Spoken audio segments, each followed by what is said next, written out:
So, once more, good news, bad news, mixed news with Dune, the sequel. Dune Part 2 has given a little bit more information on who is in the cast and where the production is going. Focus here on the allegedly controversial casting of a new Fremen character and what that means. There's this more solid good news that I think is very positive, and I will get to that. But let's talk about Led Kynes, the sequel. So, for those who don't know, in terms of the background, there was a very controversial change that Denis made, and this is Denis, this is his decision. He took ownership of it, that he wanted Led Kynes to be switched. And a lot of racist, and to be fair, non racist fans were in an uproar, but for different reasons. The racist and non racist fans thought this race swap was really a bad idea. Except the problem was there was no race swap because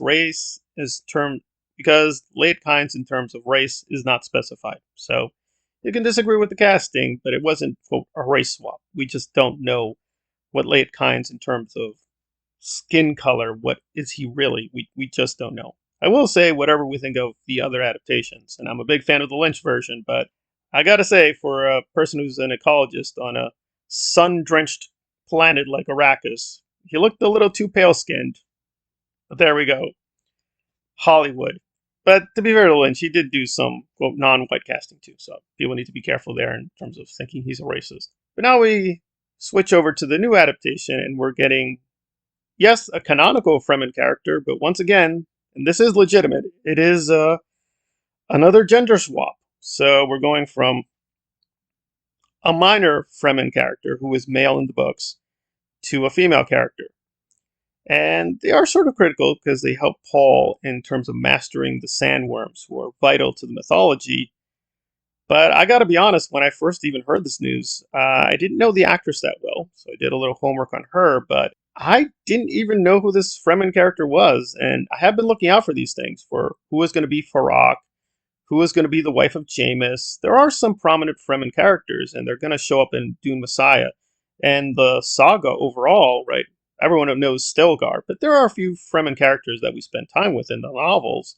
So some of the Fremen need to be filled out because we only got a really glancing look at who they were in Dune Part 1. That's one of the expectations for Dune Part 2. We're going to get a lot more with the Fremen. So Denis is honoring his promise. Kind of. Is this gender swap really all that important? Well, in terms of the novels, no. The character is really small. They are there. They're there at a vital point in the narrative, but yeah, if you're just skimming the book, you will not remember. I've read this thing twice, I think at least cover to cover.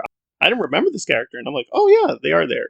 In the books, an exceedingly minor character. It's not Late Kynes, so it's not Late Kynes Part 2, technically.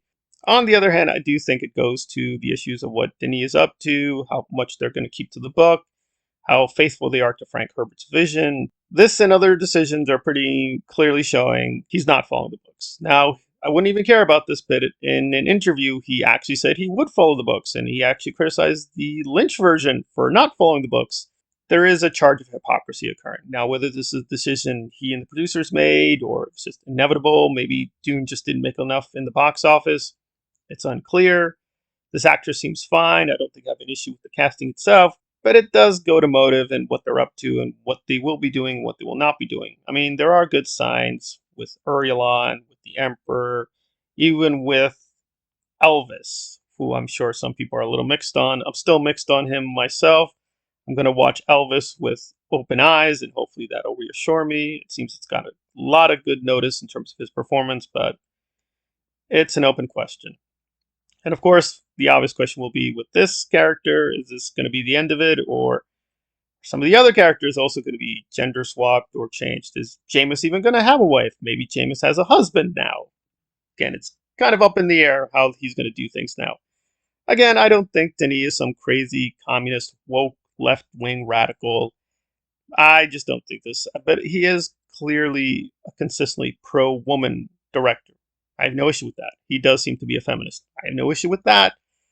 But I do think over and over again, especially after part one, he was changing the lore and the canon. Some of these made sense. But the more and more I look back on it, he really radically reframed the narrative. And a lot of people who didn't notice think this is a faithful adaptation. But I'm like, It is really not faithful at all. And these other decisions are signaling, yeah, he's not going to follow the books. He's going to do his own story, which to some extent is fine. He is a good storyteller. But a lot of issues people had with Dune were, well, he could only fit so much in the narrative. The books are really big. There's a lot of story. I think increasingly we just have to be honest. He probably was just not going to do certain things ever. He was always going to do certain things a certain way. And I'm sure in his own mind he is being faithful to Frank Herbert, but I just don't see it. It seems like he is doing his own story, his own narrative. This is another sign. He's signaling pretty clear this is his story. This is not the Frank Herbert story. He's just using the basic structure and narrative. I'm sure he'll be faithful to a lot of the key important parts, but he is doing things that are very suspicious in other places.